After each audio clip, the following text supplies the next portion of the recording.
السلام علیکم ورحمۃ اللہ وبرکاتہ۔ بسم اللہ الرحمن الرحیم والصلاة والسلام علی رسولہ الکریم، اما بعد۔ خواتین و حضرات، دورہ قرآن کی نشریات کے ساتھ خلیق الرحمن آپ سے مخاطب ہے۔ آج کی اس نشست میں ہم دوسرے سپارے سیقول السفہاء سے جس کا آغاز ہوتا ہے، دوسرے سپارے کی اہم ترین آیات پر اختصار کے ساتھ گفتگو کریں گے۔ اللہ کی ذات مجھے، آپ کو، ہم سب کو قرآن کریم کی سمجھ عطا فرمائے۔ دوسرے سپارے کا جو پہلا رکوع ہے وہ تحویل قبلہ سے متعلق ہے۔ اہل ایمان بیت المقدس کی طرف رخ کر کے نماز پڑھتے تھے، حکم آگے کہ بیت اللہ کی طرف رخ کر کے اب نماز پڑھنی ہے۔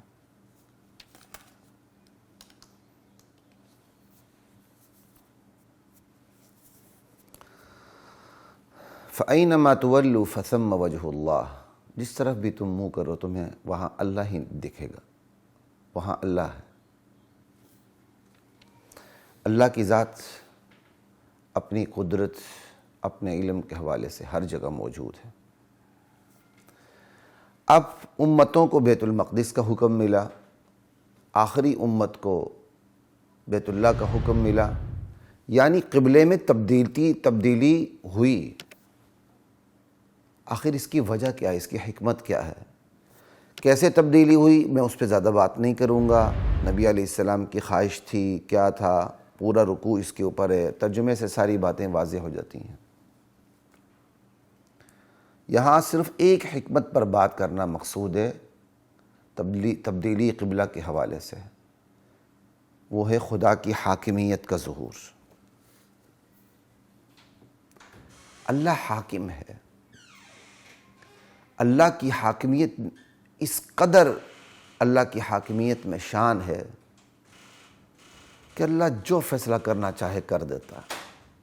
ایک ہی چیز ایک وقت میں حرام ہوتی ہے، دوسرے وقت میں حلال ہوتی ہے، دوسرے وقت میں حلال ہوتی ہے، پہلے وقت میں حلال ہوتی ہے۔ آپ حج کے ایام دیکھ لیں، حج کے بعد ایام دیکھ لیں، بندہ احرام میں ہوتا ہے تو احکام کچھ اور ہوتے ہیں، احرام سے باہر نکلتا ہے تو احکام کچھ اور ہوتے ہیں۔ رمضان کے ایام میں دنوں میں احکام کچھ اور ہوتے ہیں، راتوں میں کچھ احکام ہوتے ہیں۔ اسی طرح شریعتوں میں احکام مختلف ہوتے ہیں۔ پہلی شریعتوں میں مال غنیمت حرام تھا، اس شریعت میں مال غنیمت حلال ہے۔ پہلی شریعت میں سجدہ تعظیمی کی گنجائش بھی تھی، اس شریعت میں سجدہ تعظیمی کی گنجائش بھی ختم کر دی گئی۔ یہ خدا کی حاکمیت کا ظہور ہے، اللہ جیسے چاہے ویسے فیصلہ فرما دیتا ہے۔ تو تحویل قبلہ کے حوالے سے ایک حکمت ہمیں اپنے دل و دماغ میں رچا بسا لینی چاہیے کہ اللہ کی مرضی ہے۔ اللہ چاہے مشرق کی طرف رخ کرنے کا حکم دے، اللہ چاہے مغرب کی طرف رخ کرنے کا حکم دے، ہم غلام ہیں، ہمیں کیوں کی اجازت نہیں ہے۔ غلام کا کام آقا کی فرما برداری ہے۔ اچھا جی، اس کی لاجک کیا ہے، ہمیں لاجک سمجھ آئے گی، پھر ہم سرنڈر ہوں گے اور پھر ہم حکم پہ عمل کریں گے۔ تو اس کا مطلب ہم تو لاجک کے غلام ہیں، آقا کے غلام تو نہیں ہیں۔ اللہ چاہتے ہیں کہ بندہ میرے حکم پہ فوراً سرنڈر ہو جائے۔ آج یہ کہنا بہت آسان ہے کہ بیت المقدس سے رخ بیت اللہ کی طرف موڑ دیا گیا، لیکن جب اسلام نیا تھا اس وقت اس کا حکم نبی علیہ السلام کی طرف سے جاری کرنا، جو دراصل اللہ کی طرف سے تھا، مسلمانوں کو اس کو ماننا، من وعن، آمنا، صدقنا، سمعنا، اطعنا، یہ کوئی آسان کام نہیں تھا۔ آج ہم خاندانی مسلمان ہیں، باپ دادے کی میراث کی طرح اسلام ہمیں ترکے میں ملا ہے۔ اللہ ہمیں شعوری مسلمان بننے کی توفیق عطا فرمائے۔ نبی علیہ السلام کے ساتھ عظمتیں وابستہ ہو چکی ہیں، عظمتیں تو اللہ کے علم میں پہلے سے تھیں لیکن لوگوں کے دلوں میں نہیں تھیں۔ آج لوگوں کے دلوں میں بھی اللہ کے رسول کی عظمتیں ہیں، تو آج تو اس حکم کو ماننا بہت آسان ہے۔ یہ تو اس وقت کی بات کریں کہ اس وقت یہ حکم دینا کتنا مشکل تھا، اس پر عمل کرنا کتنا مشکل تھا، کروانا کتنا مشکل تھا۔ نبی اور اصحاب نبی کا درجہ ویسے اتنا بلند نہیں ہے، یاد رکھیے گا۔ تو اس حوالے سے اتنی ہی بات کو میں کافی سمجھتا ہوں۔ اسی طرح اس سپارے کا جو دوسرا رکوع ہے وہ بھی قبلے جو تبدیل ہوا ہے اس پر استقامت کا مظاہرہ کرنے کی تلقین ہے۔ پورا دوسرا رکوع بھی تقریباً کم و بیش اسی کے اوپر ہے۔ لا الہ الا اللہ۔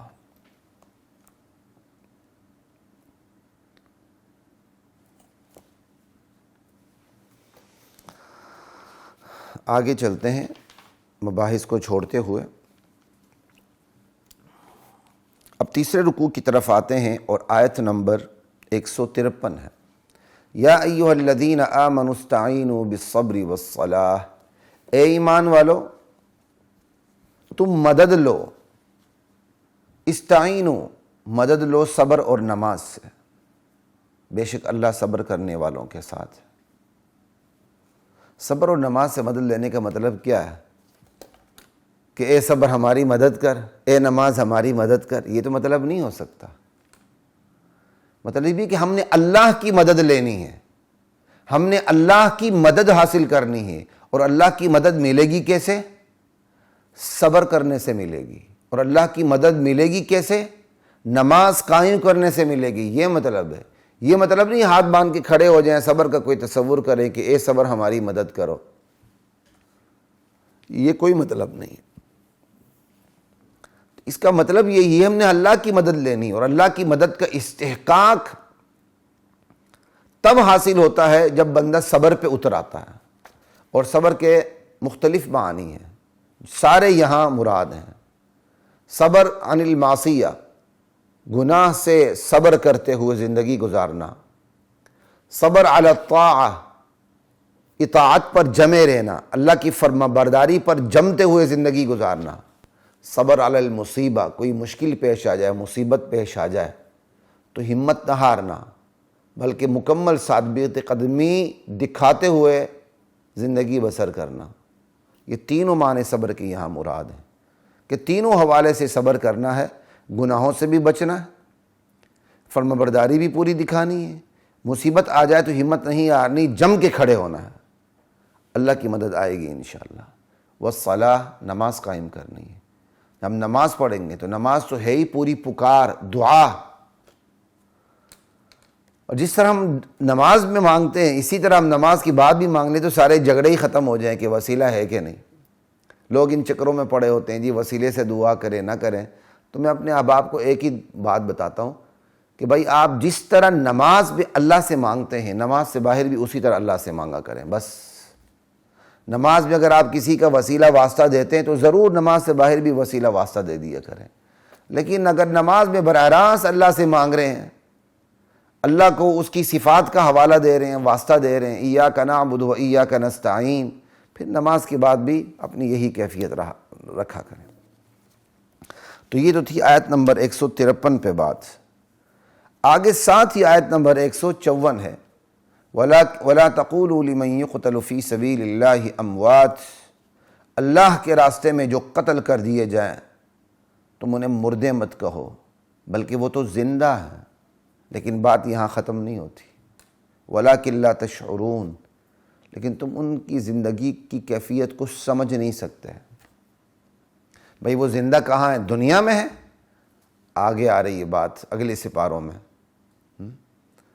چوتھے سپارے میں غالباً بات آئے گی جا کے کہ بل احیاء عند ربہم یرزقون، وہ زندہ ہیں اپنے رب کے پاس، وہاں انہیں رزق میسر ہوتا ہے۔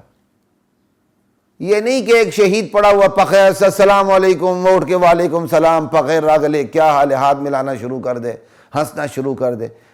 لوگوں نے پاگلوں کی باتیں بنائی ہوئی، ان چیزوں کی کوئی حقیقت نہیں ہے۔ جی شہید زندہ ہوتا ہے، جی ہم نے جا کے شہید سے ہاتھ ملائے، شہید نے دیکھا ہاتھ ملا کے کھڑا ہو گیا جناب علی۔ یہ احمقوں کی کہانیاں، ان کی کوئی حیثیت نہیں ہے۔ یہاں کے حوالے سے شہید زندہ ہوتا ہی نہیں ہے۔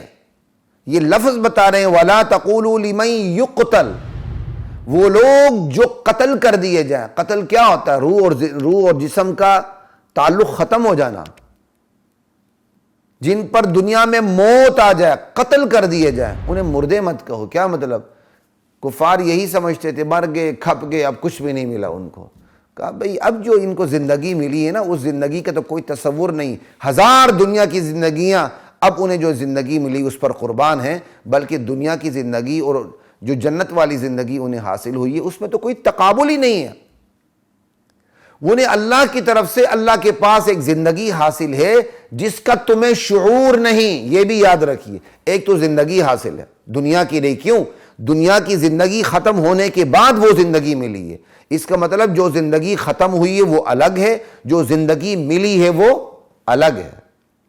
شہید ہوتا تب ہے جب اس کی دنیا کی زندگی ختم ہوتی ہے، اور جس کی دنیا کی زندگی ختم نہ ہو وہ شہید نہیں ہوتا. اگر وہ لڑا ہے تو وہ غازی ہوتا ہے. چاہے رمق باقی ہو، تڑپ رہا ہو، جان نہ نکل رہی ہو، وہ غازی ہے، وہ شہید نہیں ہے. جب تک اس کی جان نہیں نکلتی وہ مرتا نہیں، وہ شہید نہیں ہوتا. جب وہ مرتا ہے تب وہ شہید ہوتا ہے، اس سے پہلے وہ شہید نہیں ہوتا.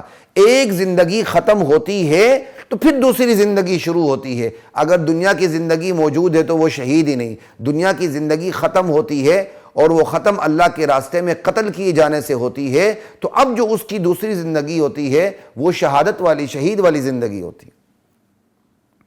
لا الہ الا اللہ. تو ایک زندگی ختم ہونے کے بعد دوسری زندگی شروع ہوئی ہے. اس لیے دونوں زندگیوں میں فرق ہے، دونوں زندگیاں ایک نہیں ہو سکتی. اور پھر زندگی کیسی ہے؟ دوسری آیت میں موجود ہے کہ بل احیاء عند ربہم یرزقون. وہ میں بلکہ ابھی قرآن کریم کھول کے بتا ہی دیتا ہوں. یہ جناب علی آیت ہے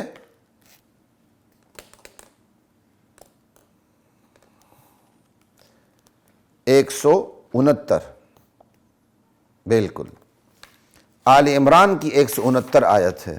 وَلَا تَحْسَبَنَّ الَّذِينَ قُتِلُوا فِي سَبِيلِ اللَّهِ أَمْوَاتًا.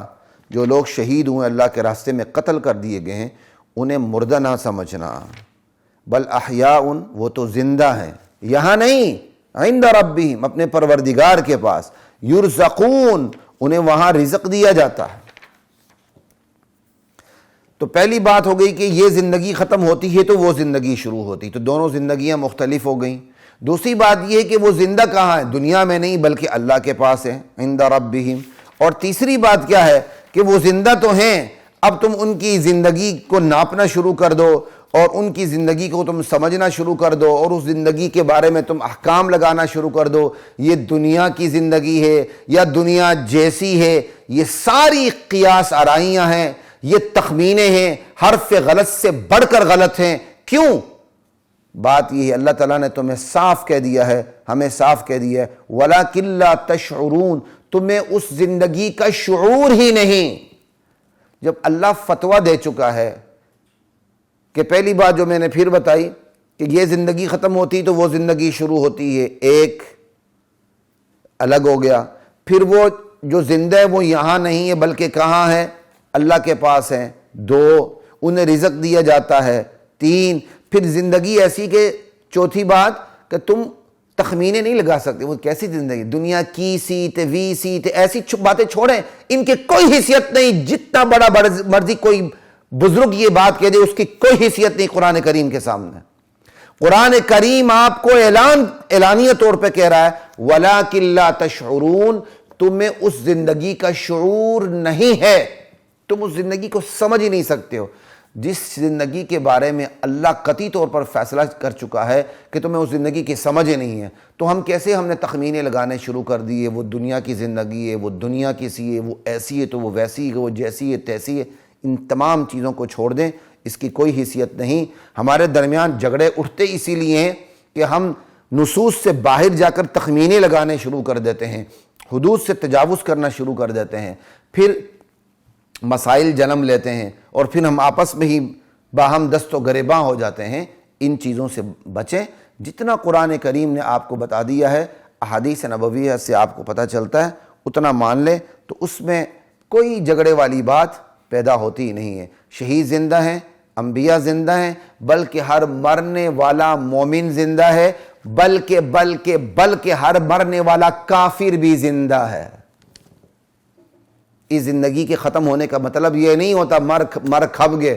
وہ تو کافر ہیں جو قیامت کے دن اٹھیں گے تو دعا کیا کہتے ہیں، تمنا کریں گے، یا لیتنی کنت ترابا، ہائے کاش میں مٹی ہوتا، میں اٹھایا ہی نہ جاتا، ایک دفعہ مر گیا بس مٹی ہوتا، میں دوبارہ اٹھایا نہیں جاتا، یا لیتہا کانت القاضیہ، ہائے کاش جو مجھ پر پہلی موت آئی تھی وہ فیصلہ کن ہوتی، میں دوبارہ مجھے زندگی ملتی ہی نہ۔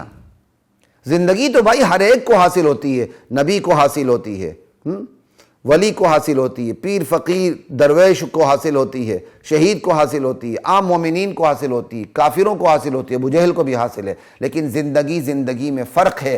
اہل ایمان کو جو زندگی حاصل ہوتی ہے وہ جنت والی ہوتی ہے، اہل کفر کو جو زندگی حاصل ہوتی ہے وہ جہنم والی ہوتی ہے، اہل ایمان کو جو زندگی حاصل ہوتی ہے وہ علیین والی ہوتی ہے، اور اہل کفر کو جو زندگی حاصل ہوتی ہے وہ سجین والی ہوتی ہے، وہ سجین میں پڑے ہوتے ہیں۔ لا الہ الا اللہ، بڑی کلیئر بات ہے، نہ حیات النبی میں کوئی اختلاف ہے، نہ حیات الاولیاء میں کوئی اختلاف ہے، نہ حیات الکفار میں کسی کے اختلاف ہے، حیات انسان میں کسی کا اختلاف ہی نہیں۔ مرنے کے بعد کام ختم نہیں ہو جاتا، مرنے کے بعد ایک نئی زندگی شروع ہوتی ہے۔ کہتے ہیں نا انتقال ہو گئے، انتقال کیا؟ منتقل ہونے سے، ہم ایک زندگی سے دوسری زندگی میں منتقل ہو جاتے ہیں۔ تو حیات النبی کا تو کوئی انکار کر ہی نہیں سکتا، اور پکڑ لیتے ہیں حیات النبی کو۔ بھائی حیات الاولیاء کا بھی کوئی انکار نہیں کر سکتا، نفس حیات انسان کا بھی کوئی انکار نہیں کر سکتا۔ آج کوئی ابو جہل کے حیات کا بھی کوئی انکار نہیں کر سکتا۔ کیا فرعون زندہ نہیں ہے؟ جیسے ہی وہ غرق کر دیا گیا، جہنم میں پہنچا دیا گیا اس کو۔ نوح علیہ السلام مما خطیئاتہم اغرقوا فادخلوا نارا، قوم نوح علیہ السلام اپنی خطاؤں کی پاداش میں غرق کر دی گئی، لیکن پھر کیا ہوا؟ غرق کرنے سے دنیا کی زندگی ختم ہو گئی، نئی زندگی شروع ہو گئی۔ فادخلوا نارا، آگ میں داخل کر دی گئی۔ النار یعرضون علیہا غدوا وعشیا، فرعون کے بارے میں ہے یہ آگ، اس آگ پر صبح و شام پیش کیے جاتے ہیں۔ یہ لا الہ الا اللہ۔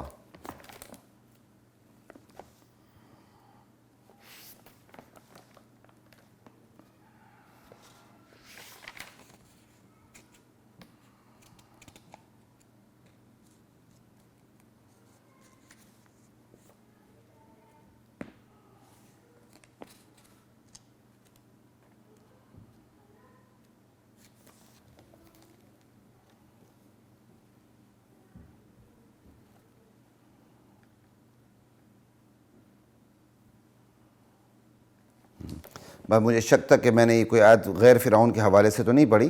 النار یعرضون سورہ مومن کی آیات ہیں، آیت نمبر 46، النار یعرضون علیہا، اور جو پہلی آیت پڑھی مما خطیئاتہم وہ سورہ نوح کی آیت ہے جو 29ویں سپارے کی۔ اچھا جی، لا الہ الا اللہ۔ آگے چلتے ہیں جی،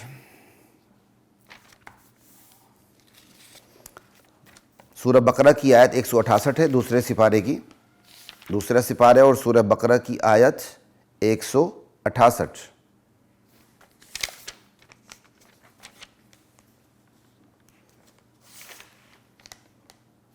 یا ایھا الناس کلوا مما فی الارض حلالا طیبا، لوگو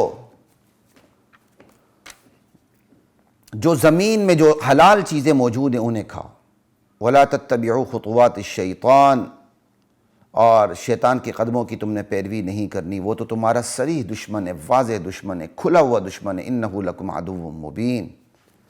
حلال چیزیں کھانی اور حرام نہیں کھانی، اور حرام میں سے اہم ترین ایک دو بتائی جا رہی ہیں۔ ابھی جو میں نے پڑھی وہ 168 آیت ہے، کلوا مما فی الارض، اور ابھی جو میں پڑھنے لگا ہوں وہ 173 آیت ہے، انما حرم علیکم المیتہ۔ یاد رکھو اللہ نے تم پر مردار کو حرام کر دیا ہے، جو بغیر ذبح کے مر جائے، جس کو ذبح کرنا ضروری تھا اور وہ بغیر ذبح کے مر جائے وہ حرام ہے، اس کو کھایا نہیں جا سکتا۔ والدم، بہتا ہوا جو خون ہے جانور کو ذبح کرتے وقت جو نکلتا ہے وہ حرام ہے، اس کی بھی گنجائش نہیں۔ ولحم الخنزیر، اور خنزیر کا گوشت بھی حرام ہے، اس کی بھی کوئی گنجائش نہیں۔ وما اہل بہ لغیر اللہ، ہر وہ چیز جو اللہ کے علاوہ کسی کے نام پہ دی جائے، اس پر اللہ کے علاوہ غیر اللہ کا نام پکارا جائے یا ذبح کی جائے، وہ بھی حرام ہے۔ یہاں 4 بڑی حرام چیزوں کا ذکر ہے، مردار، پھر اس سے ترقی خون، پھر اس سے ترقی خنزیر، پھر سب سے جو بڑی چیز حرام ہے کہ ایک حلال چیز کو بھی غیر اللہ کے نام پہ دے دی جائے، ایک حلال چیز بھی غیر اللہ کے نام پہ دے دی جائے، حلال جانور بھی اللہ کے علاوہ کسی اور کے نام پہ دے دیا جائے، اور چاہے ذبح کرتے وقت بسم اللہ اللہ اکبر کہہ دیا جائے، لیکن اللہ کے علاوہ کسی اور پیر فقیر ولی کے نام پہ ذبح کیا جائے، وہ حرام ہو جاتا ہے، ذبح کرنے والا مشرک ہو جاتا ہے۔ آج اس سلسلے میں بہت زیادہ ہمارے نام نہاد اسلامی معاشرے کے اندر بے احتیاطیاں موجود ہیں۔ مردار کو حرام سمجھتے ہیں، بہتے ہوئے خون کو حرام سمجھتے ہیں، خنزیر کی گوشت کو حرام سمجھتے ہیں، اللہ کے علاوہ کسی کے نام پہ دیگ دی جائے اسے حرام نہیں سمجھتے، اللہ کے علاوہ کسی کے نام پہ بکرا، چھترا، دمبا، بھیڑ ذبح کر دی جائے اسے حرام نہیں سمجھتے۔ حالانکہ یہ چاروں حراموں میں سب سے بڑھ کر حرام جو ہے وہ غیر اللہ کے نام پر دی جانے والی چیز ہے۔ ترقی ہو رہی ہے، میتہ، پھر مزید ترقی، دم، پھر مزید ترقی، لحم الخنزیر، لا الہ الا اللہ۔ ابھی اس کی تفسیر کا موقع نہیں، میں صرف اشارہ کر رہا ہوں۔ تو غیر اللہ کے نام پہ کوئی چیز ذبح کی جائے، غیر اللہ کے نام پر کوئی چیز دی جائے، وہ حرام ہو جاتی ہے، اس کی کوئی گنجائش موجود نہیں ہے۔ ہمارے ہاں جو غیر اللہ کے نام پہ چیزیں دی جاتی ہیں، نام لیا جاتا ہے، اس حوالے سے میں تھوڑی سی تفصیل کرنا چاہوں گا۔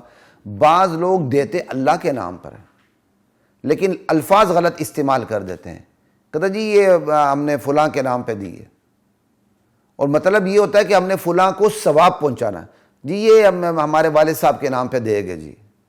مطلب کیا ہے؟ اللہ کے نام پہ دیکھ دے رہے ہیں، والد صاحب کو ثواب پہنچے۔ تو اگر نیت یہ ہے کہ اللہ کے نام پہ دے رہے ہیں، والد صاحب کو یا کسی ہستی کو ثواب پہنچے، اور اس کے لیے لفظ غلط استعمال کر لیا کہ والد صاحب یا فلاں کے نام پہ دے گے، تو یہ لفظ استعمال کرنا غلط ہوگا، لیکن وہ چیز حرام نہیں ہوگی کیونکہ بندے کی نیت ہے اللہ کے نام پہ ذبح کرنے کی۔ لیکن اگر اس کی نیت یہی ہے کہ میں فلاں کے نام پہ ذبح کر رہا ہوں، والد صاحب کے نام پہ ہی ذبح کر رہا ہوں، سمجھے، اللہ کے نام پہ نہیں، فلاں ہستی کے نام پہ ذبح کر رہا ہوں، حضرت حسین کے نام کی نیاز دے رہا ہوں، اللہ کے نام پہ نیاز نہیں۔ حضرت حسین کو ثواب پہنچایا جا سکتا ہے اللہ کے نام نیاز دے کے، حضرت علی کو ثواب پہنچایا جا سکتا ہے اللہ کے نام نیاز دے کے، حضرت ابو بکر، عمر، عثمان رضی اللہ عنہ، حضرت امیر معاویہ کو ثواب پہنچایا جا سکتا ہے اللہ کے نام نیاز دے کے۔ لیکن اللہ کے نام نہ دے کے کسی بھی ہستی کے نام پہ کوئی چیز دے کے ذبح کر دی جائے تو وہ حرام ہو جاتی ہے۔ اس سلسلے میں چونکہ بے احتیاطیاں زیادہ ہیں تو اس لیے میں نے اس کو ذکر کرنا ضروری سمجھا۔ اور اگلی آیت ہے 174، ان الذین یکتمون ما انزل اللہ من الکتاب، وہ لوگ جو کتاب کے احکام کو چھپاتے ہیں، خدائی احکام کو، کتاب کے خدائی احکام کو چھپاتے ہیں اور اس کے بدلے تھوڑے سے پیسے لے لیتے ہیں، وہ دیکھنے میں تو مرغے اور پتہ نہیں سنڈے تھے منڈے کیا کیا چیز اپنے پیٹوں میں ڈال رہے ہیں، لیکن در حقیقت وہ آگ اپنے پیٹوں میں ڈال رہے ہیں۔ اللہ تعالیٰ ان سے کلام کرنا پسند نہیں کرے گا، قیامت کے دن ان سے اکرام والا کلام اللہ نہیں کرے گا، نہ انہیں گناہوں سے پاک کرے گا، ولا یزکیہم ولہم عذاب علیم، ان کے لیے دردناک عذاب ہوگا۔ اللہ میرے اور آپ کی حفاظت فرمائے۔ آج بھی ایک بہت بڑی تعداد ہے جو اپنے پیٹ کو پالنے کے لیے کہ ہمارے گھر کا چولہا جلتا رہے، خدائی احکام کو چھپاتے ہیں، خدائی احکام کو غلط معنی پہناتے ہیں۔ دنیا کی زندگی گزر جائے گی لیکن آنے والی زندگی اگر مشکل ہوگی تو اس سے بڑی کوئی بدقسمتی نہیں۔ اللہ میرے اور آپ کی حفاظت فرمائے۔ اگلی آیت ہے جی آیت نمبر 177، یہ پہلے دوسرے سپارے کا دوسرے ربع کا دوسرے پاؤ کا آغاز ہو رہا ہے۔ یہاں لیس البر ان تولوا وجوہکم قبل المشرق والمغرب، مشرق و مغرب کی طرف رخ کرنا ہی کوئی صرف یہ نیکی نہیں۔ اللہ نے کہا مشرق کی طرف منہ کر دو، آپ نے مشرق کی طرف منہ کر دیا، اللہ نے کہا مغرب کی طرف منہ کر دو، آپ نے مغرب کی طرف منہ کر کے نماز پڑھنی شروع کر دی، تو صرف نیکی یہ نہیں ہے۔ اصل نیکی کیا ہے؟ اصل نیکی کیا ہے؟ کہا ولا بالکن البر من آمن باللہ، اصل نیکی سب سے بڑی یہ ہے بندہ اللہ پہ ایمان لائے، اللہ کی توحید پہ ایمان لائے کہ اللہ اپنی ذات میں، صفات میں، اعمال میں، اختیارات میں، اقتدار میں وحدہ لا شریک ہے، یہ سب سے بڑی نیکی ہے۔ آخرت پہ ایمان لائے، فرشتوں کے وجود پہ ایمان لائے، کتابوں کے وجود پہ ایمان لائے، نبیوں پہ ایمان لائے. یہ بنیادی عقائد ہمارا ہے جو آپ کے ایمان مجمل ایمان مفصل میں بھی مل جاتے ہیں. اصل چیز ایمان ہے، اعمال بعد کی بات ہے. مشرق و مغرب کی طرف، بیت المقدس یا بیت اللہ کی طرف رخ کر کے نماز پڑھنا بعد کی بات ہے. اصل بات ایمان ہے. ایمان میں خلل ہے تو 1000 عمرے کر لیں، 10 حج کر لیں، 20 حج کر لیں، بیکار ہیں، ہباء منصورہ، اڑتی ہوئی خاک ہیں، کوئی فائدہ نہیں. لیکن اگر ایمان درست ہے، اعمال میں کمزوری اللہ کے ہاں قابل برداشت ہے. تو اصل نیکی یہ ہے، اللہ پہ ایمان لانا، آخرت پہ ایمان لانا، فرشتوں پہ ایمان لانا، کتابوں پہ ایمان لانا، نبیوں پہ ایمان لانا، اور پھر اپنے مال کو اللہ کے لیے خرچ کرنا. باوجود کہ اس مال سے محبت بھی ہے لیکن ہم اللہ کے راستے میں خرچ کرتے ہیں. اللہ ہمیں توفیق دے. خرچ کرنا کس پر؟ رشتہ داروں پر، یتیموں پر، مسکینوں پر، مسافروں پر، مانگنے والوں پر، گردنیں چھڑا دینے پہ، قیدیوں کو چھڑانا، غلاموں کو آزاد کروانا. وَأَقَامَ الصَّلَاةَ، نماز پڑھنا، وَآتَى الزَّكَاةَ، زکوٰۃ دینا، وَالْمُوفُونَ بِعَهْدِهِمْ إِذَا عَاهَدُوا، اگر کوئی قول و قرار کیا ہے، وعدہ کیا ہے، اس شریعت کے مطابق اس کو پورا کرنا، یہ ہے نیکی. وَالصَّابِرِينَ فِي الْبَأْسَاءِ وَالضَّرَّاءِ وَحِينَ الْبَأْسِ، اور ثابت قدمی دکھانا تنگ دستی میں بھی، بیماری میں بھی، اور جہاد میں بھی. ثابت قدمی دکھانا، صبر کا مظاہرہ کرنا. اولئک الذین صدقوا. اب تنگ دستی میں، بیماری میں، جہاد میں صحابی صابرین کے سارے مطلب آ جاتے ہیں کہ ثابت قدمی دکھانا، ڈٹے رہنا، گناہوں سے بچے رہنا، نیکی پر جمے رہنا، مشکلات کا مقابلہ کرنا. یہی لوگ سچے ہیں اپنے ایمان میں. اولئک الذین صدقوا واولئک هم المتقون. یہی لوگ متقی ہیں، اہل تقوی کہلانے کے حقدار ہیں.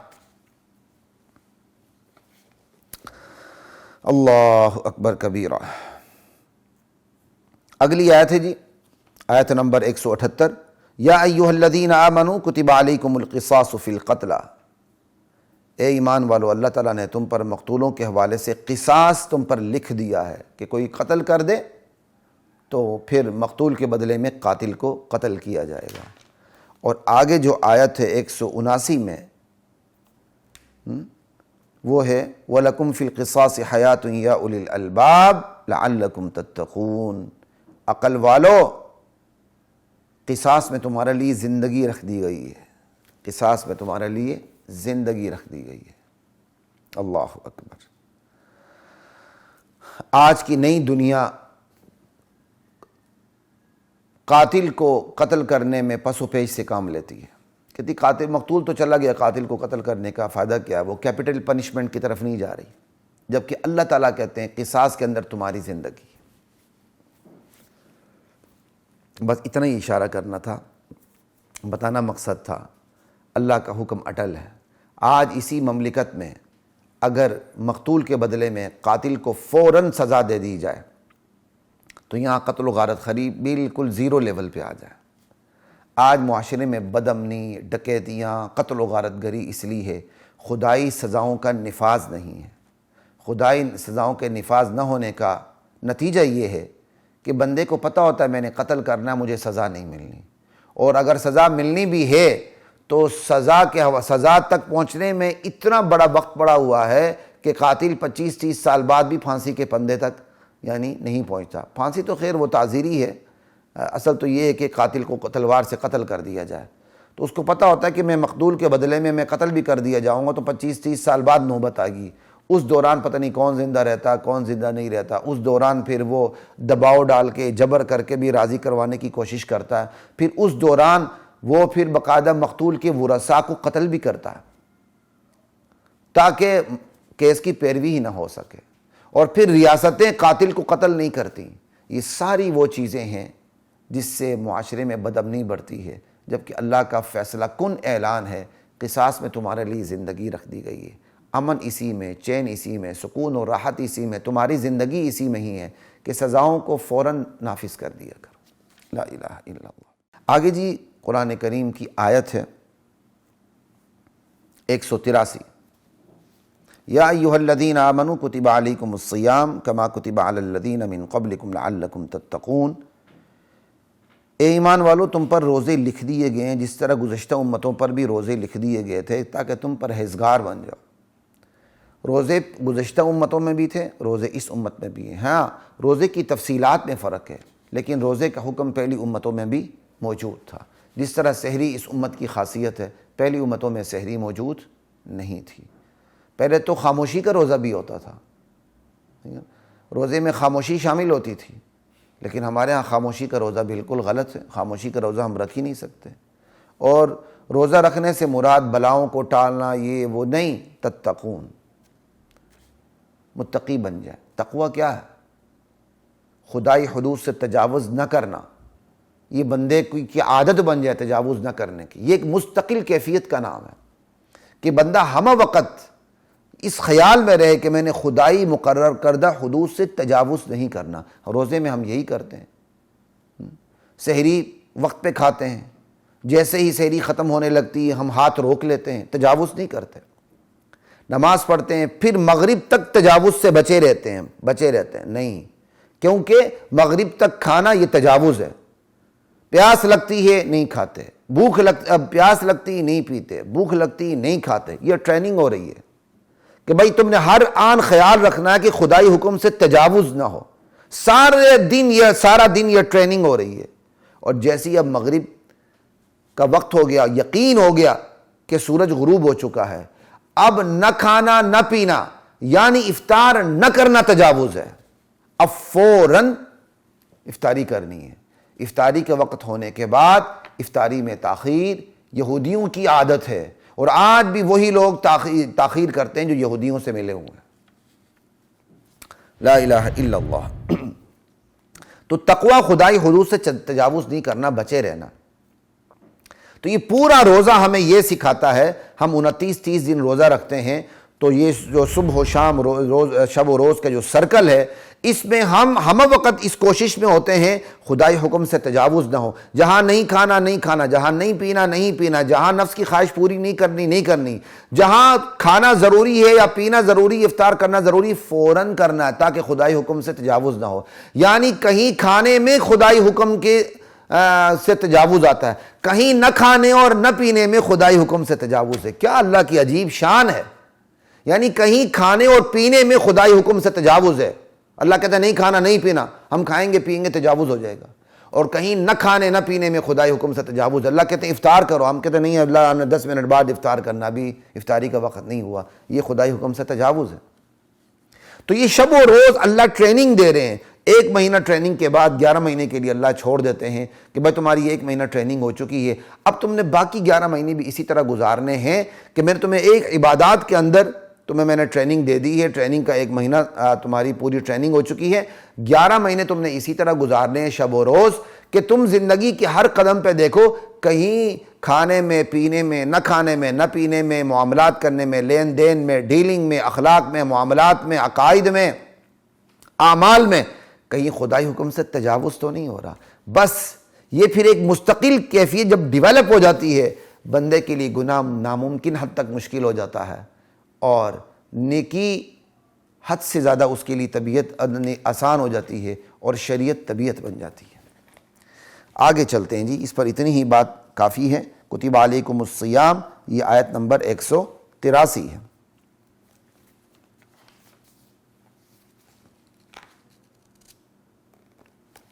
اور اب یہ دیکھیں یہاں کیا کہتے ہیں، حلال چیزوں سے روک کے ہماری ٹریننگ کی گئی۔ ایک نقطہ بتا کے میں بات کو ختم کرتا ہوں۔ روزے میں ہمیں حلال چیزوں سے روکا گیا کہ نہیں کھانا نہیں پینا۔ بھائی حرام چیزوں سے 12 مہینے روکا گیا، حرام چیزوں سے تمہیں 12 مہینے روکا گیا۔ روزے میں ہمیں حلال چیزوں سے روکا گیا۔ حلال چیزوں سے روک کے اللہ حرام چیزوں سے روکنے کی تربیت دے رہے ہیں، کیونکہ جو اللہ کے حکم پر حلال چیزوں سے رکے گا تو اللہ کے حکم پر حرام چیزوں سے زیادہ بہتر طریقے سے رکے گا۔ تو یہ جو روزے کا حکم میں 183 میں آیت نمبر 183 میں ہے، تو یہ حکم دینے کے بعد آیت نمبر 188 میں اب اللہ حرام چیزوں سے روک رہے ہیں۔ وَلَا تَأْكُلُوا أَمْوَالَكُمْ بَيْنَكُمْ بِالْبَاطِلِ، آپس میں ایک دوسرے کا جو مال ہے وہ ناجائز طور پہ نہیں کھانا، یعنی آپس میں ایک دوسرے کا مال ناجائز طور پہ نہیں کھانا۔ یہ جہاں روزے کے احکام ختم ہو رہے ہیں، معاً ساتھ یہ آیت ہے، تو یہ جو آیت ہے کہ ایک دوسرے کا مال ناحق طریقے سے نہ کھاؤ، اس آیت کا جو ماقبل روزے کی آیات ہے اس سے تعلق یہی بنتا ہے، یہی سب سے بہتر بنتا ہے کہ روزے میں حلال چیزوں سے روکا گیا اور حلال چیزوں سے روک کے حرام چیزوں سے رکنے کی تربیت دی گئی۔ اب جب اللہ تعالیٰ نے روزے میں حلال چیزوں سے روکا، حلال چیزوں سے روک کے بندے کی تربیت ہو گئی، اب کہا گیا حرام چیزیں نہیں کھانی۔ تو جو اللہ کے حکم پر حلال چیزوں سے رکے گا، نہیں کھائے گا، نہیں پیے گا، تو وہ حرام چیزوں سے بطریق اولا زیادہ بہتر طریقے سے رکے گا اور بچے گا۔ تو یہ میں نے آیت نمبر 183 اور بالکل آخر میں آیت نمبر جو 188 ہے اس کا ربط بھی بتا دیا اور اس کی میں نے حکمت بھی آپ کو بتا دی۔ درمیان میں آیت نمبر 186 ہے، وَإِذَا سَأَلَكَ عِبَادِي عَنِّي فَإِنِّي قَرِيب۔ اب روزہ دار ہے، اس نے اللہ کی عبادت کرنی ہے، نفس متوجہ ہوا ہوتا ہے، رات کی عبادات ہیں اور اس میں غیر رمضان سے زیادہ ثواب ہے اللہ کی عبادت کرنا۔ جب ہم جس کی عبادت کر رہے ہیں تو اس کے متعلق پتہ ہونا چاہیے وہ قریب ہے کہ دور ہے۔ کب میرے بندے میرے متعلق سوال کریں تو انہیں بتا دیں میں بہت قریب ہوں، انہیں بتا دیں یہ بھی نہیں کہا فإنی قریب۔ یہ حکمتیں ان میں دیگر مقامات پہ جمعات پہ اس کی میں زیادہ مفصل انداز سے بات کرتا ہوں، یہاں زیادہ مفصل انداز میں بات کرنے کا موقع نہیں۔ اللہ کہتا ہے میں قریب ہوں، اجیب دعوت الداعی اذا دعان، میں جواب دیتا ہوں، قبول کرتا ہوں پکارنے والے کی پکار کو، جو پکارنے والا بھی پکارے اور جب پکارے، کوئی زانی پکارے، بدکار پکارے، مومن پکارے، کوئی جنید بغدادی پکارے، ولی اللہ پکارے، کوئی بھی پکارے، کوئی گناہگار پکارے، فاسق فاجر پکارے، میں ہر ایک کی پکار کو سنتا ہوں، قبول کرتا ہوں۔ تو تم پھر میری دعوت بھی قبول کرو، فَلْيَسْتَجِيبُوا لِي، میرا حکم مانو، وَلْيُؤْمِنُوا بِي، ایمان لے آؤ، لَعَلَّهُمْ يَرْشُدُونَ، تاکہ تم ہدایت پا جاؤ۔ اللہ تعالیٰ کہتا ہے میں قریب ہوں۔ دوسری آیات میں پتہ چلتا ہے کتنا قریب ہے، نحن اقرب الیہ من حبل الورید، اللہ کہتے ہیں میں شارک سے بھی قریب ہوں۔ اور یہاں ہم نے اپنے فلسفے بنائے ہوئے ہیں، چھت پہ چڑھنا ہو تو سیڑھی لگانی ہوتی ہے۔ میں ساتھیوں سے کہتا ہوں چھت پہ چڑھنا ہی نہ ہو تو پھر اللہ کو ملنے کے لیے چھت پہ چڑھنا پڑتا ہے، اللہ تو شارک سے قریب ہے۔ کہتے ہیں چھت پہ جانا ہو تو سیڑھی لگانی پڑتی ہے، افسر سے ملنا ہو تو نیچے ملنا پڑتا ہے، افسر سے براہ راست تعلق ہو تو آپ نیچے ملیں گے کسی سے؟ وہ اللہ اپنے بندے کے ساتھ براہ راست تعلق کو خود قائم کر رہا ہے اور دعوت دے رہا ہے براہ راست تم میرے پاس آؤ، اور بندہ کہہ رہا ہے نہیں اللہ تیرے پاس ہم نے نہیں آنا، ہم نے تو بیریئر سے گزر کے تیرے پاس آنا ہے۔ وہ بیریئر والے پھر اپنے پاس ہی روک دیتے ہیں، اس کو اللہ کے پاس جانے ہی نہیں دیتے۔ اللہ تعالی ہمیں عقل استعمال کرنے کی توفیق عطا فرمائے۔ آگے آیت نمبر 187 ہے کہ رمضان کریم میں ہمیں گنجائش مل گئی، جو میاں بیوی ہیں وہ اپنی نفسانی خواہشات رات کو پورا کر سکتے ہیں۔ ٹھیک، اس میں لفظ ہے وَلَا تُبَاشِرُوهُنَّ فَالْآنَ بَاشِرُوهُنَّ وَابْتَغُوا مَا كَتَبَ اللَّهُ لَكُمْ، مباشرت کی تمہیں اجازت ہے، اور جب میاں بیوی قربت حاصل کریں تو نیت کیا ہونی چاہیے کہ جو تلاش کرو اس اولاد کو جو اللہ تعالیٰ نے تمہاری قسمت میں لکھ دی ہے۔ یعنی مباشرت کا اولین مقاصد میں سے وہ کیا ہے؟ نیک اولاد کی طلب ہے۔ مباشرت سے بندے کی عفت پاک دامنی محفوظ رہتی ہے، اس کی آنکھیں ٹھنڈی ہوتی ہیں اور وہ کہیں دوسری طرف منتقل نہیں ہوتا، بدکاریوں کی طرف نہیں جاتا۔ اور جو لوگ تالے لگانے کے بعد، خاندانی منصوبہ بندی کے بعد مباشرت پہ آتے ہیں تو وہ خدائی حکمت سے بغاوت کرتے ہیں۔ خدائی حکمت یہ بھی ہے، مباشرت کی جو اجازت اللہ تعالیٰ نے دی ہے، میاں بیوی کا تعلق قائم کیا ہے، اس کی حکمتوں میں سے ایک حکمت یہ ہے کہ نیک اولاد کی طلب ہو۔ ہم کہتے نہیں اب عمر بڑی ہو گئی، شرم آ رہی، اب تو ہمارے بچوں کے بچے ہو رہے ہیں، ہمارے بچے نہیں ہونے چاہیے۔ انا للہ و انا الیہ راجعون۔ آگے آیت نمبر 208 ہے، دوسرا سپارہ چل رہا ہے، ادخلوا فی السلم کافہ۔ اللہ تعالیٰ کہتے ہیں یا ایھا الذین آمنوا ادخلوا فی السلم کافہ، اے ایمان والو اسلام میں پورے کے پورے داخل ہو جاؤ، شیطان کے قدموں کی تم نے پیروی نہیں کرنی، ولا تتبعوا خطوات الشیطان۔ اس پر تھوڑی سی بات کل بھی ہو چکی تھی، افتؤمنون ببعض الکتاب وتکفرون ببعض کی طرف۔ ہماری بھی اہل کتاب کی طرح یہی حالت ہے، اسلام کا جو حکم ہمیں بہت اچھا لگتا ہے ہم اسے مان لیتے ہیں، اور جو ہمارے مفادات سے متصادم ہوتا ہے بظاہر حالانکہ اسلام کا کوئی حکم ہمارے مفادات سے متصادم نہیں. ہم اپنی کم عقلی کی وجہ سے یہ سمجھتے ہیں کہ ہمارے مفادات سے متصادم ہیں، تو ہم اس پہ عمل نہیں کرتے. بیوی ہوتی ہے وہ دوسری شادی کو چھوڑتی نہیں، سسرال دوسری شادی کو چھوڑتا نہیں عام طور پر. ہاں جس کے اندر طاقت ہے پھر وہ ضرور کرتا ہے، وہ کیوں نہیں کرے گا، کرنا بھی چاہیے اس کو. اور ایک طرف یہاں بیوی چونکہ اس کے مفادات سے تصادم بظاہر سامنے آ رہا ہے، وہ پھر کوشش کرتی کہ میرا شوہر دوسری شادی نہ کرے. اور ایک طرف مرد کو دیکھو، اس کا مفادات کا تصادم کہاں آتا ہے؟ جب وہ بہنوں کو وراثت میں حصہ دینا ہوتا ہے، وہ بہنوں کو وراثت سے محروم رکھتا ہے. کیوں؟ اس لیے کہ مفادات آگے. وہ کہتا ہے بہنوں کو حصہ نہ دے کے میں معاف ہی کروا لیتا ہوں. جو بہت زیادہ شریف ہوتا ہے وہ معاف کرنے کی ناجائز غلطی کرتا ہے، اور جو بہت سے ظالم ہوتے ہیں وہ تو علی اعلان بہنوں کو حصہ نہیں دیتے ہیں. بات کتنے یہ ہے کہ عورت بھی اپنے مفاد کی حد تک اسلام کو لیتی ہے، مرد بھی اپنے مفاد کی حد تک اسلام کو لیتا ہے. بس اصل بات یہ ہے مفادات آپ کے خراب ہوں بظاہر یا مفادات زیادہ ملیں. ادخلوا فی السلم کافہ، اسلام میں پورے کے پورے ہم نے داخل ہونا ہے. اللہ ہمیں عمل کی توفیق عطا فرمائے. آگے آیت ہے، آیت نمبر 213. یہاں یہ بتایا جا رہا ہے کان الناس امۃ واحدہ، سب لوگ ایک دین پر تھے. پھر اللہ تعالیٰ نے انبیاء کو بھیجا. درمیان میں ایک لفظ محذوف ہے، یاد رکھیے. یہاں دراصل آپ کو بتانے کا مقصد یہ ہے کہ شرک بعد میں آیا، توحید پہلے دن سے تھی. سب لوگ نیک تھے، موحد تھے، اہل ایمان تھے. شیطان کے ورغلانے سے گریجولی آہستہ آہستہ آہستہ آہستہ اہل توحید کے اندر شرک داخل ہو گئے. یہ ترتیب ہے. ترتیب یہ نہیں ہے پہلے لوگ غاروں میں رہتے تھے، ان کی بڑی بڑی دمیں تھیں، آہستہ آہستہ دمیں ختم ہو گئیں، آہستہ آہستہ وہ پتھروں کی زندگی سے غار سے باہر آ گئے اور وہ مہذب بنتے چلے گئے. پہلے وہ 100 معبودوں کو پکارتے تھے، جیسے جیسے وہ مہذب ہوتے چلے گئے اور جیسے جیسے وہ پڑھے لکھے ہوتے چلے گئے ان کے معبودوں میں کمی آتی گئی. 100 خدا تھے تو 90 پہ آگے، 90 سے پھر 80 پہ، 70 پہ، 60 پہ، 50 پہ، 40 پہ، 10 پہ، اور پھر جا کے 1 پہ آگے. اس کا مطلب جو سب سے زیادہ پڑھا لکھا ہوگا وہ 1 پہ بھی نہیں ہوگا، وہ ایتھیسٹ ہوگا، وہ تو اللہ کا ہی منکر ہوگا. یہ جو الٹی گنگا ہے، اس کو ہمارے بہت سے مسلمان بھی نہیں سمجھتے. ہمارے بہت سے جاہل اور احمق مسلمان بھی یہ سمجھتے ہیں کہ شرک پہلے تھا، انبیاء کی تعلیم سے توحید بعد میں آئی ہے. یہ حرف غلط سے زیادہ غلط ہے. یاد رکھیے توحید پہلے تھی، شیطان کے ورغلانے سے شرک بعد میں آیا ہے. جب شرک آیا تو پھر انبیاء کا تسلسل شروع ہو گیا اس شرک کو ختم کرنے کے لیے. ہمیں یہ بتایا جاتا ہے کئی دفعہ، جس پر ہمارے احمق لوگ بھی اس پر مان لیتے ہیں کہ کئی خداؤں کا تصور تھا، جیسے جیسے بندہ مہذب ہوتا گیا اس کے خداؤں میں کمی آتی چلی گئی. نعوذ باللہ. پھر تو اس کا نتیجہ یہی ہے جو سب سے زیادہ مہذب ہے وہ ایک خدا کو بھی نہیں مانتا، کیونکہ وہ اس سے زیادہ ترقی کر لی. قرآن کی یہ آیت بتا رہی ہے کان الناس امۃ واحدہ، تمام لوگ ایک ہی دین پر تھے، دین توحید پر. فاختلفوا، یہ لفظ یہاں محذوف ہے کلام کو دیکھتے ہوئے. تمام لوگ ایک ہی دین پر تھے، پھر انہوں نے اختلاف کیا شیطان کے ورغلانے سے. جب شرک آیا فبعث اللہ النبیین مبشرین ومنذرین، اللہ نے پھر نبیوں کا تسلسل، نبیوں کو بھیجا جو بشارتیں دینے والے تھے اور برے انجام سے ڈرانے والے تھے. نبیوں کے ساتھ اللہ نے کتابیں اتاری. وانزل معهم الکتاب بالحق لیحکم بین الناس، وہ تاکہ وہ ان خدائی کتابوں کے ذریعے وہ لوگوں کے درمیان فیصلہ کریں.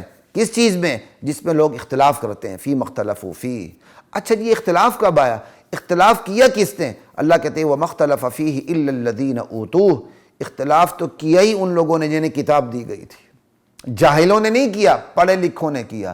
یہاں صرف اتنی سی بات بتا دیتا ہوں، ڈاکٹرز کی میڈیکل لائن میں ڈنڈی کون مارے گا؟ انجینئر نہیں مارے گا، ڈاکٹر مارے گا. گردے کون بیچے گا؟ ڈاکٹر ملا ہوگا تو گردے بکیں گے.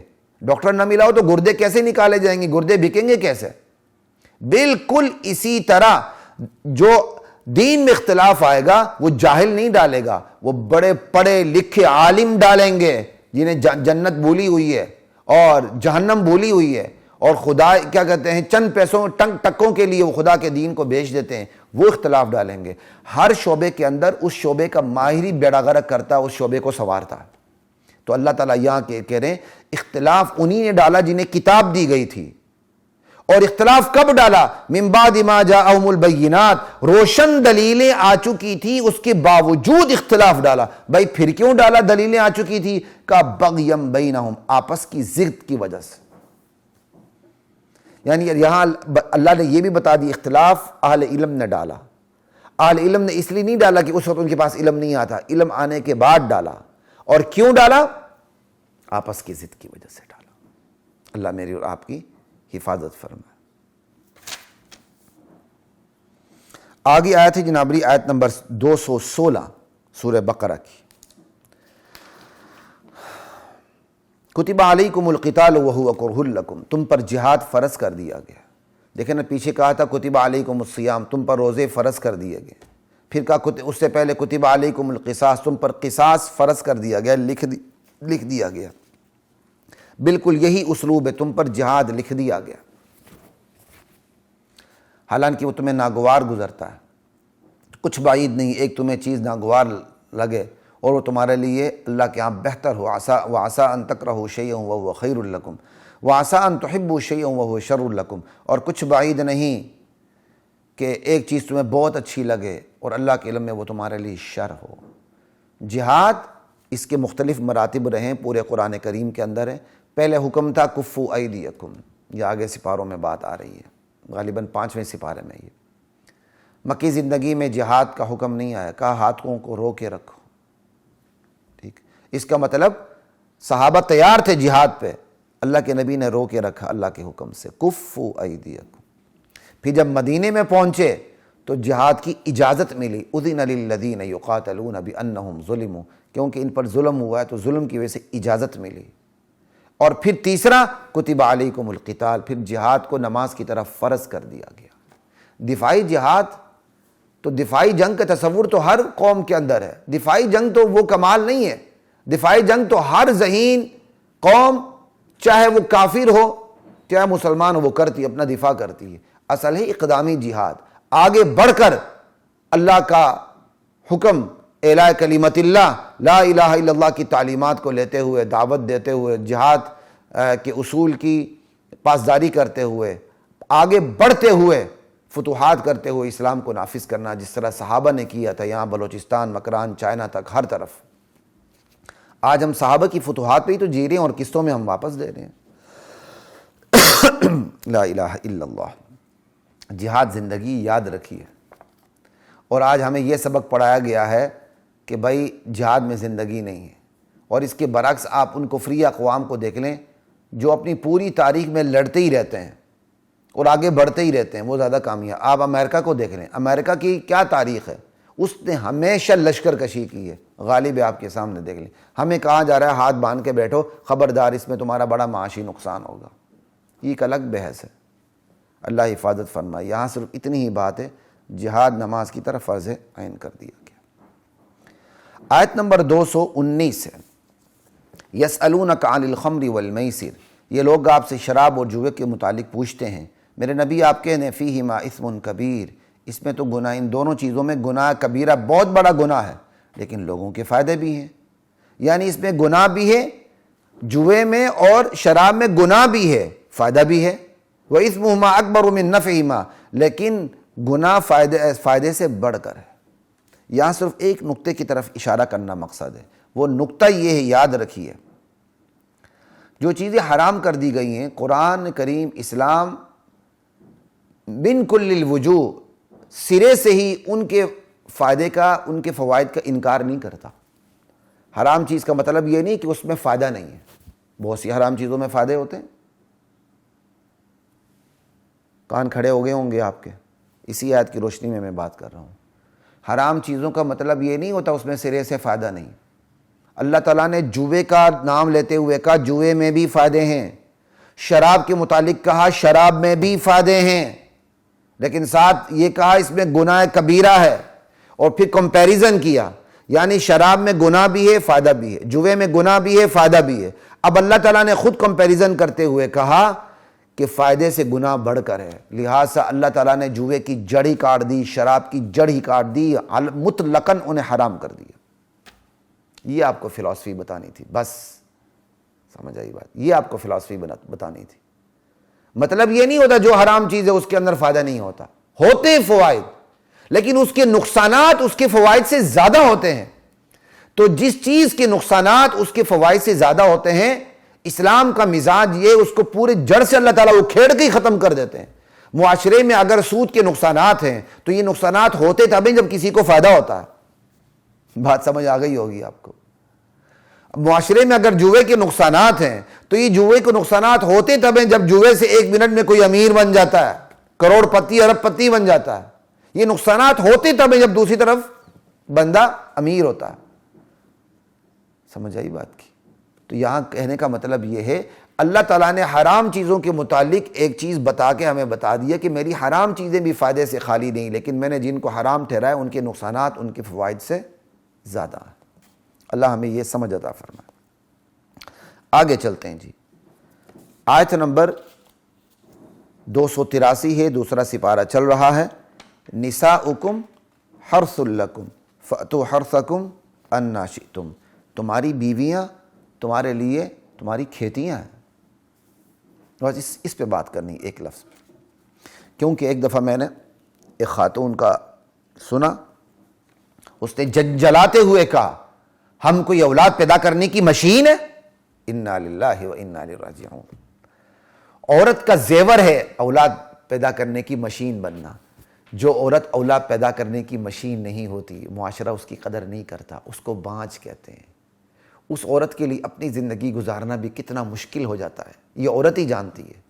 عورت بانجھ ہو تو اس کا دکھ درد خود وہ عورت ہی سمجھتی جو بانجھ ہو۔ اور آج ایسی عورتیں بھی پیدا ہو چکی ہیں جو صرف اور صرف اپنے نفس کی خواہش کی تکمیل کرنا جانتی ہیں، بس نکاح کے ساتھ ہو یا بغیر نکاح کے، اور کچھ بھی نہیں جانتی، اور جن جلا کے کہتی ہیں ہم کوئی اولاد پیدا کرنے کی مشین ہے۔ شرم آنی چاہیے ایسی عورتوں کو، ڈوب مرنا چاہیے ایسی عورتوں کو ایک گلاس گٹر کے پانی میں۔ اللہ تعالیٰ نے عورتوں کو اولاد پیدا کرنے کی مشین بنایا ہے، اس مشین سے ہی انبیاء پیدا ہوئے ہیں۔ عورت کو یہ مقام اللہ نے دیا ہے کہ اسی مشین میں انبیاء نے 9-10 مہینے جتنے بھی ہیں وہ انبیاء کی پرورش ہوئی ہے اسی مشین کے اندر۔ عورت کو اتنا بڑا تقدس حاصل ہے، اسی مشین کی وجہ سے عورت ماں بنتی ہے، ماں، اس کو ماں کا تقدس حاصل ہوتا ہے۔ اور آج عورت جن جلا کے کہتی ہے میں اولاد پیدا کرنے کی مشین ہوں۔ انا للہ و انا الیہ راجعون۔ اللہ تعالیٰ یہاں عورتوں کو اعزاز دے رہے ہیں کہ یہ تو کھیتیاں ہیں، کھیتوں میں فصل ہوتی ہے، وہ زمین جو بنجر ہو جائے اس کی طرف کوئی میلی آنکھ سے نہیں دیکھتا، وہ زمین جو زرخیز ہو اس کی قدر و قیمت بنجر زمین کے مقابلے میں بدرجہ بلند ہوتی ہے، بلکہ کوئی نسبت ہی نہیں ہوتی۔ اسی طرح ایک عورت زرخیز ہے، اولاد پیدا ہوتی ہے، اس کی قدر و قیمت کتنی زیادہ ہے۔ ایک عورت بیچاری بنجر ہے، بانجھ ہے، تو اس کی قدر و قیمت کیا ہے؟ یہ تو معاشرے میں بالکل بات کلیئر ہے۔ لیکن برا ہو ان حقوق نسواں کا، ان لوگوں نے حقوق نسواں کے نام پر ہماری عورتوں کو گمراہ کر دیا، اور ہماری عورتیں گمراہ ہونی شروع ہو گئیں۔ اللہ ہماری عورتوں کی حفاظت فرمائے۔ معاشرت تباہ ہو رہا ہے تو اس تباہ کرنے میں عورت کو فوکس کر کے تباہ کیا جا رہا ہے۔ یہ ایک مستقل موضوع ہے، انشاءاللہ ہم اس پر بات کریں گے کسی وقت۔ لا الہ الا اللہ۔ تو یہ آیت نمبر 223 تھی۔ اس کے بعد آ کے نکاح طلاق کے سارے مسائل شروع ہو رہے ہیں کہ طلاق دینی ہے تو کیسے دینی ہے، کیا طریقہ ہے، کیا نہیں، سارے احکامات آ رہے ہیں۔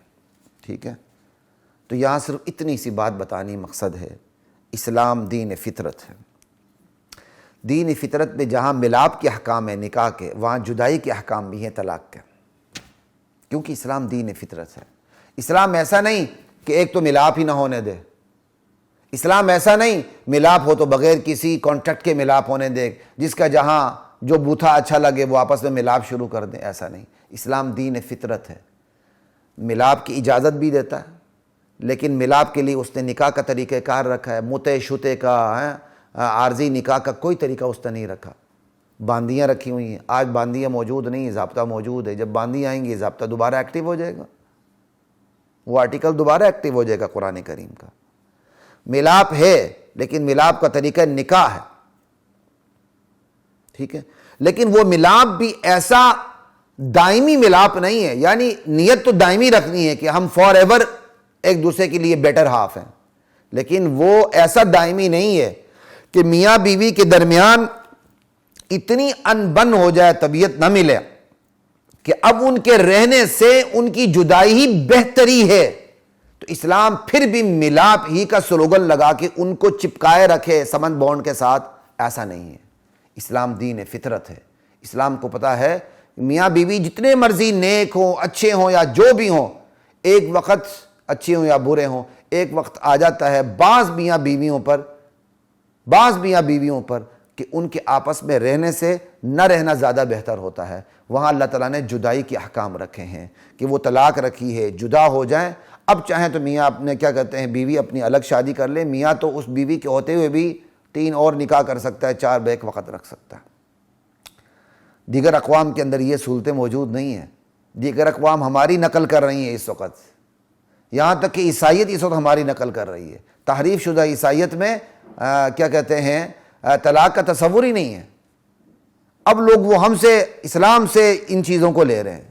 اسلام دین فطرت ہے، اس کے اندر ملاپ کے احکام ہیں تو اس کے اندر جدائی کے احکام بھی ہیں، دونوں ہیں۔ تو یہ طلاق کے مسائل تھے، ان مسائل پہ بات کرنے کی بجائے میں نے مجموعی طور پر آپ کے سامنے ایک کریم رکھ دی۔ اللہ تعالی ہمیں سمجھ عطا فرمائے۔ آگے آیت ہے جی، کیا کہتے ہیں، یہ جو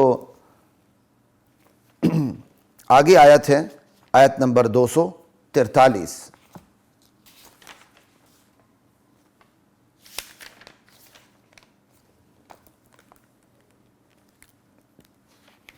من ذا الذی یقرض اللہ قرضا حسنا، کون ہے جو اللہ کو قرضہ حسنہ دے، اللہ پھر بڑھا چڑھا کر اس کا قرضہ اسے واپس کر دے، پھر وہ بڑھا دے اسے، اس کے لیے کئی گنا، یعنی قرضہ دے اللہ تعالیٰ اس کے لیے وہ کئی گنا بڑھا چڑھا کے اللہ اس کو پھر وہ قرضہ واپس کرے گا۔ لا الہ الا اللہ، کون ہے؟ یہاں اس لیے ضرورت پیش آئی، ایک ہمارے مشہور اور مرحوم سکالر ہیں، ان کی نسبت کہا جاتا ہے، اور کسی ایک نے نقل بھی کیا اس بات کو، اور وہ بڑے فخر سے نقل کرتے ہیں، اور لیکن بات بھی غلط ہے، اس کو نقل کرنا بھی غلط ہے۔ جی 1-2 دفعہ کسی کو کہنا چاہیے خرچ کرے نہ کریں، اس سے زیادہ کہنا کسی کو کہ تم یہ خرچ کرو، انفاق کرو۔ مضمون بتا رہا ہوں، یہ تو شرک کے زمرے میں، یعنی وہ شرک تو نہیں سمجھتے مبالغتاً، یہ تو میں تک یعنی مطلب مناسب نہیں ہے۔ بہرحال یعنی 1-2 دفعہ کسی کو کہنا خرچ کرے، ٹھیک ہے ورنہ نہیں، نہ۔ اللہ کی ذات سے بڑھ کر تو کوئی غیور ذات نہیں ہے۔ قرآن بھرا پڑا ہے انفاق کے احکام سے، خرچ کرو خرچ کرو خرچ کرو، اتنا بڑا چڑھا کے دوں گا، اتنا بڑا چڑھا کے دوں گا، اتنا بڑا چڑھا کے دوں گا، اتنا بڑا چڑھا کے دوں گا۔ اللہ بار بار کہہ رہے ہیں خرچ کرو۔ اگر بندے کو جو 2 قطروں کے ملاپ سے پیدا ہونے والا بندہ، اس کو اتنی غیرت آتی کہ میں 2-3 دفعہ کہنے کے بعد میں 4تھی مرتبہ اس کو خرچ کرنے کی ترغیب نہ دوں، تو پھر تو اللہ کو 1 دفعہ بھی نہیں کہنا چاہیے تھا کہ خرچ کرو تم۔ اللہ کہتی تم مجھے قرضہ حسنہ دو۔ کون ہے جو تمہیں جو اپنے اللہ کو قرضہ دے؟ اللہ قرضہ مانگ رہے ہیں۔ قرآن بھرا پڑا ہے انفاق کے احکام سے، قرآن بھرا پڑا ہے۔ جہاد انفاق کے بغیر ہوتا نہیں ہے، اور ہم اللہ سے بھی زیادہ غیرت مند بننے کی غیر شعوری طور پر کوشش کرتے ہیں۔ اللہ ہماری حفاظت فرمائے۔ یہ کہنا کہ ہم نے کسی کو یا 2 یا 3 مرتبہ سے زیادہ نہیں کہنا، یہ بہرحال قرآنی تعلیمات سے یہ چیز میل نہیں کھاتی۔ ہاں آپ ضرور کہیں، اپنے وقار، اپنی متانت، اپنی سنجیدگی کو برقرار رکھتے ہوئے آپ نے خود فیصلہ کرنا ہے کہ ایک کو آپ نے کتنی مرتبہ کہنا ہے، کتنی مرتبہ ترغیب دینی ہے۔ ہاں بالکل ہی پیچھے ہی نہ پڑ جائیں اس کے، وہ مبالغہ بھی نہیں ہونا چاہیے، لیکن آپ سمجھتے ہیں کہ میں یاد دہانی کراؤں گا، میں اسے احساس دلاؤں گا تو ایک دن یہ سمجھ جائے گا، تو آپ پھر کہتے چلے جائیں اس کو، کیونکہ اللہ تعالیٰ بھی قرآن میں بار بار اپنے بندوں سے کہتا ہے کہ میرے بندوں تو مجھے ہی قرضہ دے دو، میرے بندوں مجھے قرضہ دے دو، یہ قرضہ میں تمہیں بڑھا چڑھا کے واپس کروں گا۔ یہ آیت نمبر 243 ہے۔ اور دوسرے سپارے کی جو آخری آیت پہ ہم بات کرنے جا رہے ہیں وہ ہے آیت نمبر 249، اور یہ دوسرے سپارے کا آخری رکوع ہے، جس میں جہاد کا ذکر ہے، طالوت کا، جالوت کا، حضرت داود کا، جنہوں نے جالوت کو قتل کر دیا تھا، ٹھیک ہے، اس ایک اصول پہ بات کر کے میں آج کی نشست کا اختتام کرتا ہوں۔ اللہ تعالیٰ کہتے ہیں کم من فئۃ قلیلۃ غلبت فئۃ کثیرۃ باذن اللہ، بسا اوقات چھوٹی سی جماعت بہت بڑی جماعت پہ غلبہ پا جاتی ہے باذن اللہ، اللہ کے حکم سے۔ ہمارے جہاد کا راز تاریخ میں یہی رہا کہ ہم نے اصول کی بنیاد پہ جہاد کیا۔ جب تک ہم اصول کی بنیاد پہ جہاد کرتے رہے ہم غالب رہے۔ ہم نے اپنی معاشی طاقت نہیں دیکھی، اپنی معاشرتی طاقت نہیں دیکھی، اپنی عددی قوت کو نہیں دیکھا، بلکہ اصول کو دیکھا۔ اصول کو دیکھتے ہوئے بدر بھی ہوئی، احد بھی ہوا،